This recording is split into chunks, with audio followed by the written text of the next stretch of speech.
A gente segue aqui nessa animação toda. Agora o Miola vai fazer a gente desacelerar um pouquinho com a sua verve, seu ethos aqui, que é tão importante para a gente também refletir. Miola, Dia Internacional da Mulher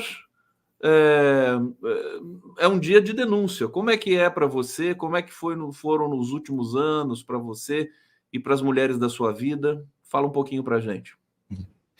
Eu acho que é um dia de luta, um dia de denúncia, um dia de afirmação das plataformas, né, de direitos das mulheres, né? E é um dia que convoca, né, não só as mulheres, mas também aos homens, né, a assumirem isto que é uma tarefa fundamental. Se a gente quiser pensar um projeto de emancipação do Brasil, Gustavo, nós temos que atacar os pilares, né, da dominação capitalista que estão assentados na escravidão, no patriarcalismo, né, no machismo e na misoginia.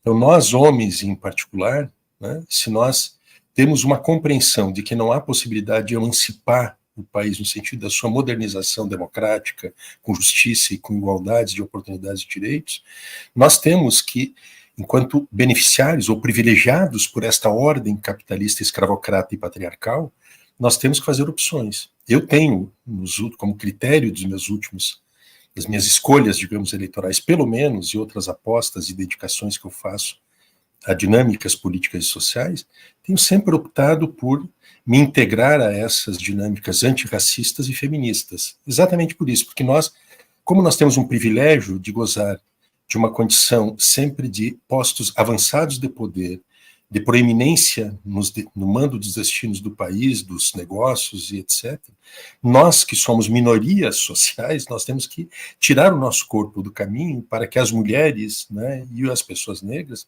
ocupem esses espaços e passem a exercer esta condição, que é uma questão de igualdade de representação. É uma democracia deformada, onde nós temos maiorias sociais que são minorizadas, né, politicamente, socialmente e economicamente. Então, acho que esse dia de hoje é um dia muito fundamental, num país que nós temos uma escala industrial de produção de feminicídios, né, num país que é difícil ser mulher preta mais ainda, né, e um país que a gente precisa enfrentar essa realidade de maneira, né, muito afirmativa, muito assertiva. Que o 8 de março no Brasil, nesse 8 de março de 24, ele também seja contaminado por essa esperança gerada na França com a constitucionalização do direito ao aborto, né, para as mulheres. Oxalá isso seja, né, uma inspiração para que a gente possa não recuar diante dessas ameaças, chantagens, né, esses obscurantismos que ganham cada vez mais expressão no debate público brasileiro, mas afirmar cada vez mais, né, esses direitos, né, das mulheres. Essa é uma tarefa, para mim, eu acho uma tarefa central, juntamente com a questão do enfrentamento do racismo no nosso país. Perfeitamente. E sobre a França ter colocado na Constituição, né, a questão dos direitos reprodutivos da mulher, e a imprensa alardeando que é a primeira vez que um país coloca na Constituição, me parece que a União Soviética fez isso e Cuba também já tinha feito isso. Você sabe sobre isso, Mion? Os dois, o tema do aborto ele já era regulamentado no sistema de saúde, né, da atenção em saúde, tanto de Cuba quanto da União Soviética, e não só a União Soviética, se eu não estou equivocado, também outros países do leste europeu, ainda da órbita da União Soviética, também tinham, né, o enfrentamento dessa problemática, né, desde uma perspectiva sanitária, de saúde pública, né, onde não se trata de mesclar qualquer apreciação sobre a gestão, a autogestão a que as mulheres têm o direito de exercer, né, com questões religiosas. É uma questão de foro íntimo, de autogestão do seu próprio corpo, e cabe à mulher. Me chama muito a atenção, né, esses charlatães religiosos, fundamentalistas messiânicos, né, invocando o direito de opinar sobre o que a mulher pode ou não pode fazer. Eu acho isso um despropósito absoluto, né? É uma questão que diz respeito exclusivamente às mulheres, e ele importa ao conjunto da sociedade, porque se as mulheres não tiverem as condições para exercer esta forma de gestão dos seus próprios corpos, ela pode padecer de problemas de saúde, e, portanto, ele é um problema de saúde, que o sistema público de saúde ele tem que assegurar à mulher este exercício, né, desse seu direito.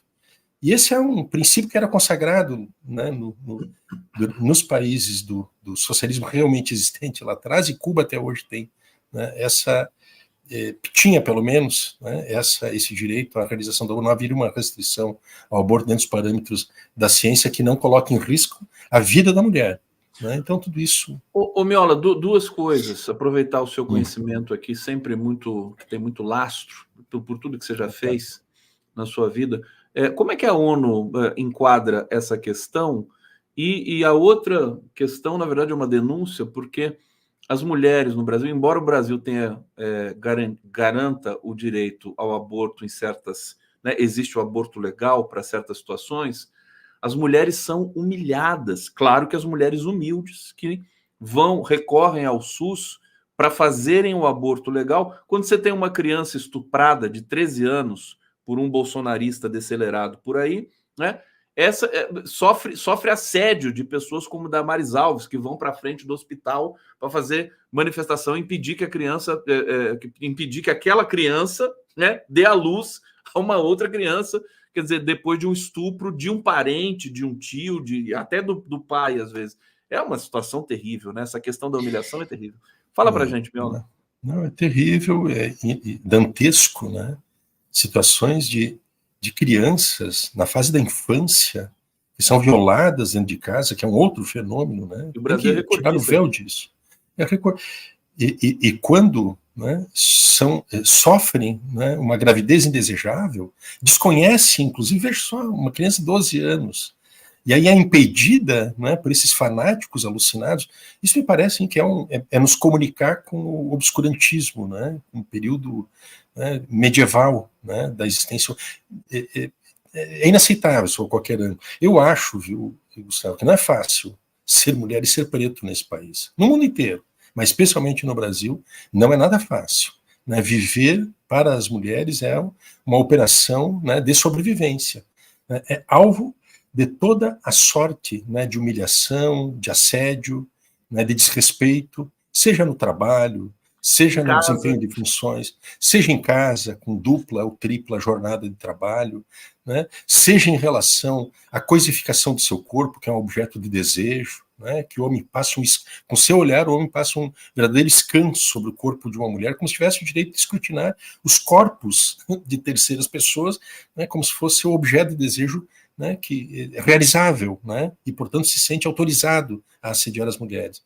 Então, eu acho que o dia de hoje é um dia que a gente não tem esse negócio de ficar comemorando e tal, é um dia de luta, um dia de afirmação de direitos, é um dia de muita resistência e também de denúncia. Denúncia. 100 mil feminicídios em 10 anos, Gustavo. Aliás, 10 mil feminicídios em 10 anos. Mil. Vamos combinar, né? Isso extrapola qualquer, né, limite do aceitável. Uma sociedade não pode conviver com isso e naturalizar essas cifras, né, tão desonrosas, né, como se fosse algo natural à nossa paisagem. Né, e continuamos matando as mulheres, desrespeitando-as, ultrajando-as, humilhando-as. Né. Então, e o pior de tudo, Miola, é que o Brasil retrocedeu, né, lamentavelmente, porque nós sofremos um golpe contra uma mulher, né, um golpe violentíssimo, misógino, como todo mundo sabe, e depois veio o sujeito mais misógino, mais ignorante de toda a história da humanidade presidir esse país e que preencheu o governo todo com homens machistas, misóginos, violentos, torturadores e tudo mais. Quer dizer, a gente retrocedeu e agora tem que fazer um trabalho de reparação. Nisso é um retrocesso brutal. Tens razão. O golpe da presidente Dilma, ele tem um componente misógino. Se fosse um homem naquele posto, eu tenho lá minhas dúvidas se teria sido tratado com tamanha vilania, violência, desrespeito e ultraje como a Dilma foi tratada. Eu tenho muita dúvida sobre isso. Talvez quase certezas de que não seriam tratados como a Dilma foi tratada. E tem um componente subjetivo, que essa sociedade dos machos, né, donos do patriarcado, não aceitariam, né, uma mulher dirigindo o nosso país. Né, nona economia planetária dirigida por uma mulher. Veja só, para eles é algo assintoso, né, que uma mulher pudesse estar ocupando postos, né, de poder, o mais destacado da nossa república. É insuportável, né, esta hipótese. Então esse componente subjetivo, né, da misoginia, ele esteve muito presente, né, no processo fraudulento de derrubada da presidente Dilma. Perfeitamente. Vamos avançar aqui, vou trazer comentários antes de devolver para o Miola, fazer uma pergunta para ele. A Maria Silva está aqui colaborando com a gente. Obrigado, Maria Silva. O Edson Antunes, que tinha contado aqui aquela história do esmalte, né? Está dizendo aqui, com muita classe e educação, ele está dizendo: a frase do esmalte é uma metáfora sobre a paciência das mulheres. Se alguém se sentiu ofendida, minhas sinceras desculpas. Querido Edson Antunes, obrigado pelo seu carinho, pelo seu reconhecimento aqui. Eu achei ambíguo, né? Agora, com a paciência, melhora um pouco a situação dessa expressão, que eu não sei se o Miola pegou aqui, mas é assim, Miola. Como é que é? Deixa eu pegar aqui o próprio post do Edson Antunes, né? Todas as mulheres são indefesas até que o esmalte seque.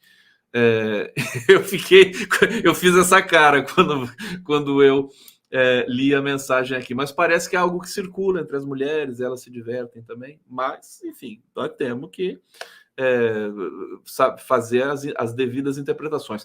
Miola, tem uma mensagem aqui, eu vou colocar de novo na tela, Nizargan Lula Ferreira: se os preços dos alimentos continuarem altos, a popularidade do Lula continuar despencando. Primeira coisa, eu lembrei do governo Bolsonaro, em que a gasolina chegou a custar R$10. Né? E ninguém fez nenhum tipo de escândalo, né, Miola? Ninguém fez. Os alimentos, né? Arroz, óleo, né? Assim, lá na lua. E agora, porque você tem um repiquezinho inflacionário ali, em alguns alimentos, não todos, evidentemente, você tem essa escandalização, e o que justifica a queda do presidente Lula na aprovação nas duas últimas pesquisas. Então eu vou dizer o seguinte para você, eu vou passar para você, eu sei que você se debruçou sobre a pesquisa Quest, para fazer também uma análise sobre esse cenário, e pode alongar a sua resposta, porque eu sei que você tem muita coisa para dizer sobre isso, meu querido. Gustavo, assim, a pesquisa Quest, publicada antes de ontem, eu acho que ela traz uma fotografia que merece ser examinada com muita atenção e preocupação de parte do governo, né?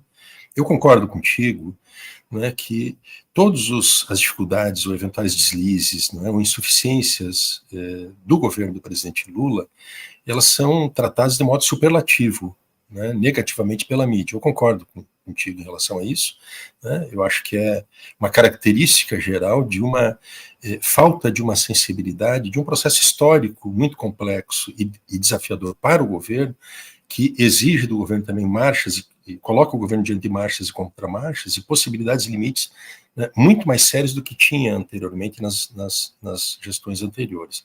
Eu concordo que isso é um dado da realidade, a gente não pode desprezar isso, porque a mídia ela tem este papel de pré-condicionar uma forma de avaliação que as pessoas possam ter em relação ao governo.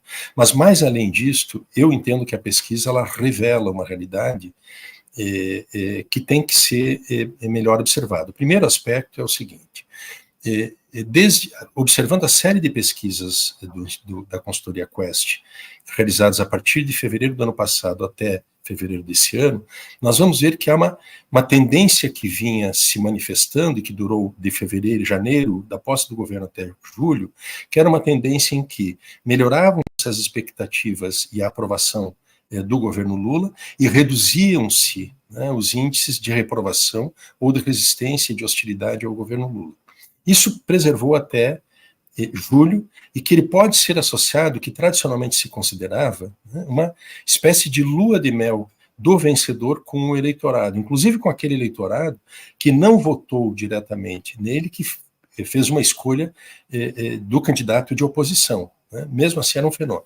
Esse processo desta lua de mel, vamos chamar assim, de um enamoramento e de uma paciência do eleitorado, né, com o governo recém-empossado, ele normalmente durava mais tempo ou não tinha uma movimentação tão drástica, né, como a gente vem observando que passa a ter. E não é um fenômeno exclusivamente do Brasil, esse é um fenômeno mundial que, se tu observar, né, o processo de deslegitimação ou de reversão de expectativas das sociedades em relação aos governos, ele tem praticamente sido notado em todos os países. Aqui, para mim, o país mais próximo que a gente pode examinar como um exame, né, de caso é a situação chilena. Então isso acaba, porque são sociedades ultrapolarizadas, nós temos uma situação, né, em que qualquer tipo de incapacidade de um lado, ela favorece automaticamente o outro lado.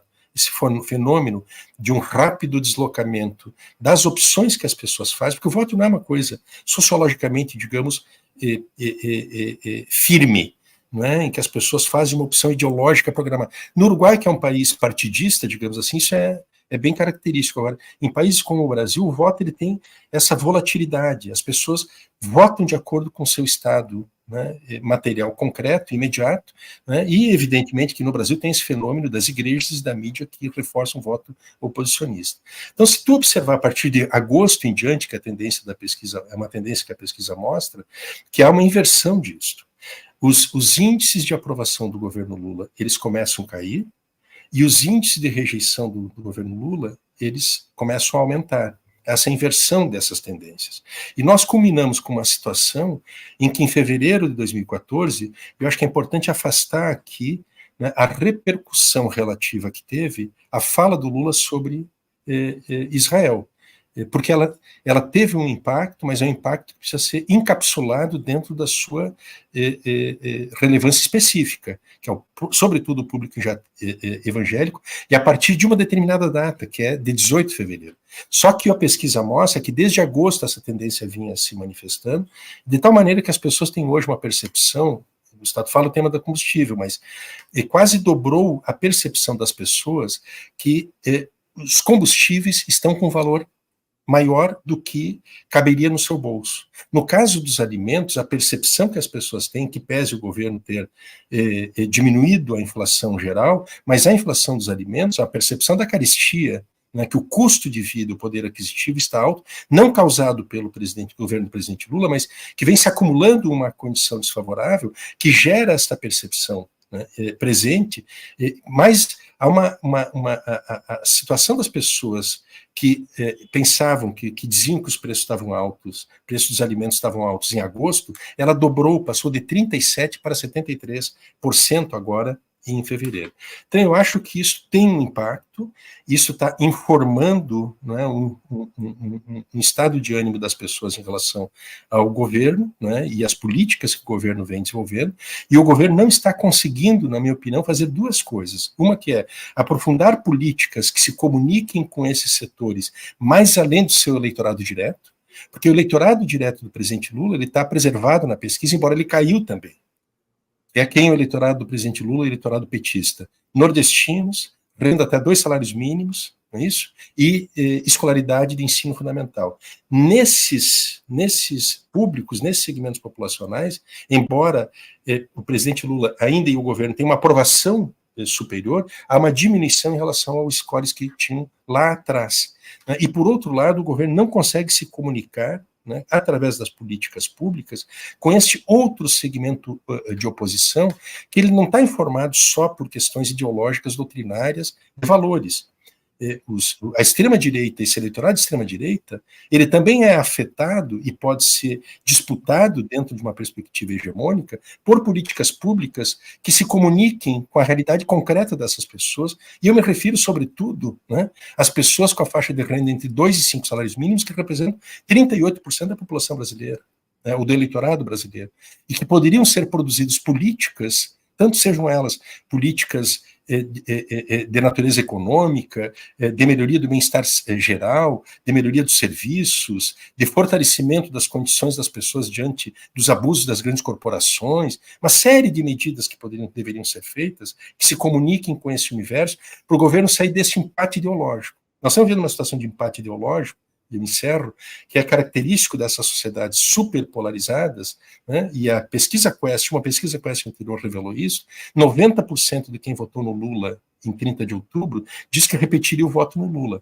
e 90% de quem votou no Bolsonaro em 30 de outubro diz que votaria no Bolsonaro novamente. Então tu veja que é uma situação de cristalização, né, desta polarização, e que o governo precisa, além de manter a sua base eleitoral e social afinada com o governo, apoiando o governo, precisa buscar apoios fora da sua própria base, e esse é um trabalho que é feito com políticas públicas e também com uma estratégia comunicacional. E aí o problema da comunicação do governo, a gente sabe, que não é das melhores. Não, esse é um capítulo à parte. Então eu vou fazer uma provocação aqui para você, que é pensar no novo normal da cena política brasileira, que foi inclusive aqui com brilhantismo apresentada pelo Fernando Brito, que com muita felicidade voltou a visitar a gente aqui. Ele estava se recuperando de uma condição difícil e agora ele está razoavelmente bem para estar junto com a gente. E esse novo normal, o que é? Você tem uma extrema-direita transversalizada pelo neopentecostalismo e que influi nas inclinações eleitorais através da ideologia pura, né? sem relação com a realidade. Isso é um fato, né? Nós temos esse dado agora para também ter de lidar. Então, essa análise que você faz, e o que eu tenho visto por aí, para se entender muito bem o que está acontecendo na questão econômica, seria entender que a população brasileira está, digamos, aprovando ou rejeitando um governo pelas questões reais, materiais, do preço que sobe, né, dos alimentos e tudo mais. Não estaria faltando aí esse componente mais ideológico? Quer dizer, seria maravilhoso, na minha visão, se de fato a população brasileira tivesse afetada pela realidade, mas eu acho que não é só a realidade que está afetando a população brasileira nesse momento, para o governo poder fazer uma avaliação, como dar uma resposta para isso, né? Você entende a minha questão? Não, eu acho que é super pertinente. Só antes de fazer um registro, né, muita felicidade saber que o Fernando Brito está se reabilitando, que está voltando às suas funções, e especialmente aqui contigo, que me alegra muito. Vida longa, o Fernando Brito, e melhoras. Deixa eu te dizer, Gustavo, eu acho que é super pertinente a tua hipótese, né, e eu acho que nós estamos tateando em relação a isso. Porque esse é um fenômeno que existe, a gente sabe, né? Ele existe, nós estamos, esse novo normal, né, poderia dizer, bom, nós estamos vivendo realidades que em toda a nossa tradição, né, política, sociológica, né, da antropologia, né, de qualquer que seja a disciplina de análise, nós não estávamos acostumados com isso, né? Nós estamos vivendo realidades impensáveis que são absolutamente novas. E quando a gente imaginava que tinha todas as respostas em relação às lógicas políticas e sociais, a gente está se dando conta que mudaram essas perguntas. Nós temos que mudar a forma de perguntar para entender quais são as respostas, para buscar outras respostas a esses fenômenos. O fato é que o fenômeno existe, eu acho que a gente não tem ainda uma dimensão de qual é a magnitude que este fenômeno da doutrinação ideológica, da luta política e cultural permanente, né, qual é a abrangência, o fenômeno e a magnitude que ele tem diante da escolha que as pessoas fazem quando vão votar, né, ou quando vão se manifestar politicamente. Eu acho que tem um peso relativo, mas isto também não pode ser dissociado de duas coisas, da minha percepção. A primeira delas é que a matriz do surgimento da extrema-direita, que é um fenômeno internacional, esta matriz ela é de caráter econômico, da crise do próprio capitalismo em escala planetária. É o neoliberalismo na sua fase que gera esta realidade e que exige, né, do próprio capitalismo a busca de formas de gestão autoritária e violenta da barbárie que o próprio neoliberalismo produz. E, portanto, essas opções do tipo Bolsonaro, etc., então torna o próprio sistema, ele engendra certas retóricas e perspectivas reacionárias, né, e conservadoras, como, por exemplo, dessas pessoas que são lascadas na vida, são uberizadas e tal, mas que acham que são empreendedores, né? E, portanto, passam a ser críticos a tudo que diz respeito ao sistema, porque imagina só, o Estado representa o sistema e o Estado atrapalha, porque eu dou conta da minha vida por conta própria, eu não preciso do Estado para viver. Então veja que mesmo aqueles que dependeriam fundamentalmente do Estado, de formas de regulação, de indução, de proteção do Estado, são aqueles que estão na linha de frente do combate ideológico ao próprio Estado. Então essa é uma hegemonia do neoliberalismo em relação a esse universo. E, segundo lugar, nós não podemos desconsiderar também, no contexto mesmo desse mal-estar difuso, que as questões materiais, objetivas e concretas, elas informam, sim, com certo imediatismo, como é que as escolhas que as pessoas fazem. eu tenho insistido muito no Chile, né, porque o Chile ele é um exemplo de como, né, a conjuntura se acelera de maneira vertiginosa. Num espaço de 4 anos que vai de 2019 a 2023, nós tivemos cambalhotas que essa conjuntura chilena deu. Da seguinte maneira, tu tem um processo de rebelião social, que era a emergência de um grande movimento, uma insurreição, né, popular grande contra o neoliberalismo, contra o mal-estar gerado pelo neoliberalismo, décadas de promessas que não eram cumpridas. Bom, os caras se submeteram ao processo da meritocracia, se deram conta que não basta ter um diploma universitário, se endividar a vida inteira, porque não vai ter emprego no mercado de trabalho, não vai ter ocupação social. Bom, isto acumulou, havia uma expectativa, né, da mudança que se expressou na eleição de uma constituinte quase pura, 80%, né, do campo progressista na constituinte.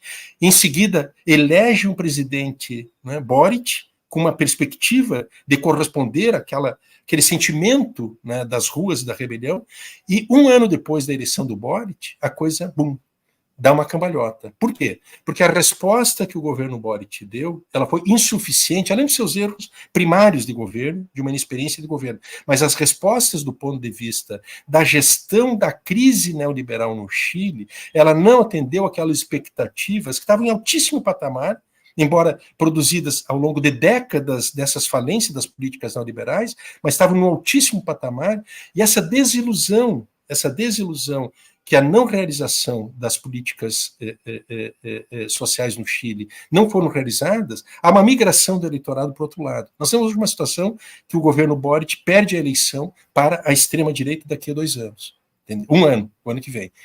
O ano que vem. Então, veja, eu acho que é uma realidade nova que nós estamos, é uma realidade... Você está dando como certo que o Boric vai perder o ano que vem? Muito, sim, a probabilidade, salvo numa situação dessas coisas que, bom, as fortunas da história, os tropeços da história, que podem mudar. A tendência hoje, do ponto de vista muito intuitivo, digamos, ela é de confirmar essa possibilidade, né, de uma derrota do campo progressista chileno aí para a volta de uma gestão, inclusive, de caráter pinochetista. Veja o paradoxo que é desses processos, porque o Chile esteve diante de uma possibilidade de derrotar a Constituição pinochetista e neoliberal e implantar uma outra Constituição democrática, moderna e antineoliberal e antiditatorial.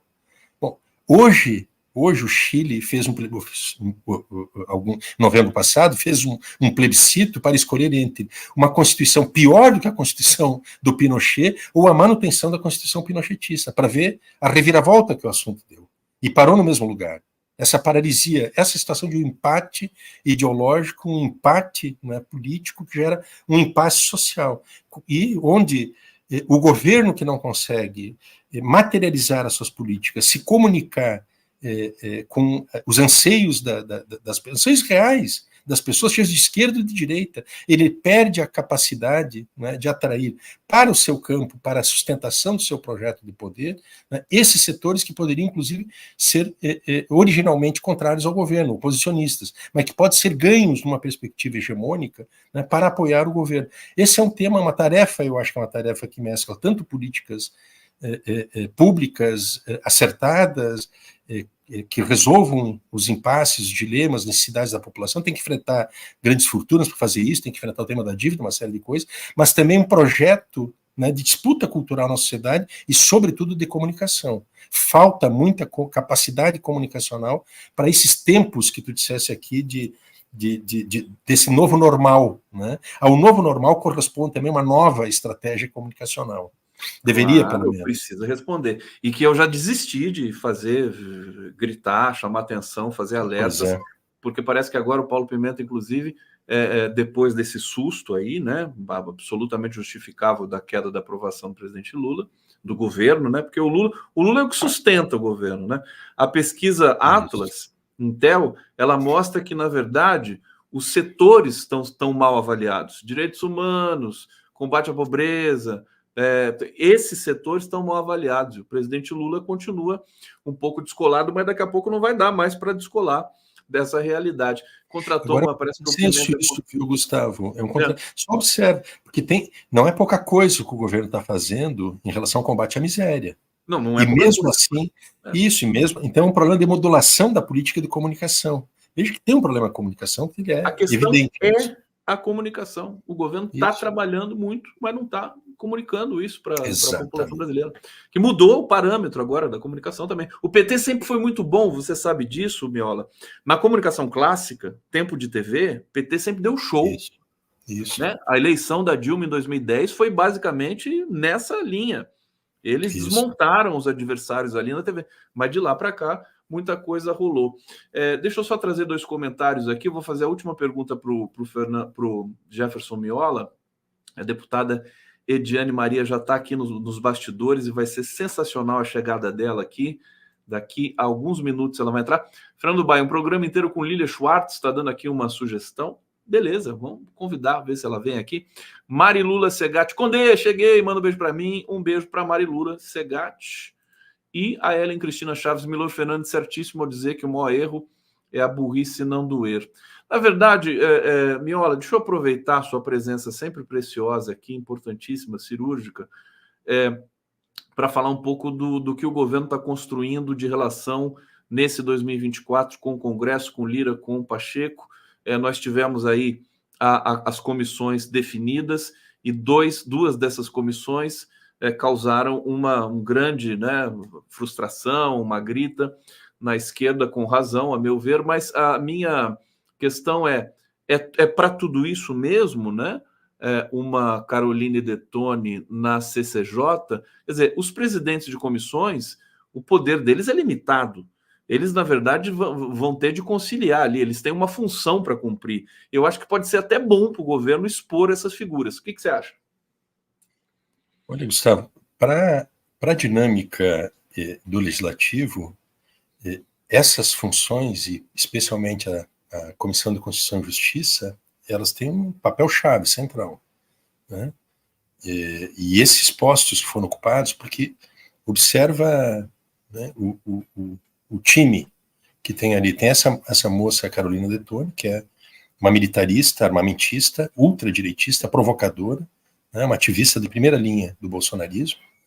O Nicolas Ferreira na Comissão de Educação, que é uma evidenciação da mais absoluta falta de compostura de educação da Câmara. Tem um pastor na Comissão de Previdência, e Eurico, pastor Eurico, se eu não estou equivocado, na Comissão de Previdência, Família e Assistência Social, um defensor, inclusive, de um projeto de lei para proibir a união homoafetiva. Tem o Alberto Fraga, né, na Comissão de Segurança Pública, que é um notório bolsonarista, se afastou durante o período da pandemia, depois se aproximou novamente do Bolsonaro. Então, há um domínio, né, dessas comissões da Câmara, especialmente da CCJ, que ela poderá dificultar muito a vida do governo, eu entendo isso, né? Mas, ao lado disto, dessas dificuldades que se assomam ao governo, num ano que é um ano, né, muito desafiador, com eleições municipais super acirradas, ao lado disso, tem uma situação que fortalece muito o poder do Arthur Lira. Que se nós imaginávamos que o Arthur Lira era um pato manco, coisa de 2, 3 meses atrás, quando ele fez aquela manifestação histriônica, né, demonstrou um certo desespero, eu acho que a gente tem que ver melhor se ele é um pato e se ele é manco. Eu acho que ele recompõe muito a sua capacidade de iniciativa e ele passa a ser um fator importante, relevante para as equações do governo dentro do Congresso. E ele sabe manusear muito bem essas lógicas, tanto é que ele já anunciou o quanto isso tem de balão de ensaio de verdade, né? Não se sabe, mas ele já anunciou que dentre os acordos recentes que ele fez, depois da série de chantagens e achaques que ele fez contra o governo, mais um que é o compromisso que ele diz ter obtido do presidente Lula de apoio ao candidato dele à reeleição à presidência da Câmara.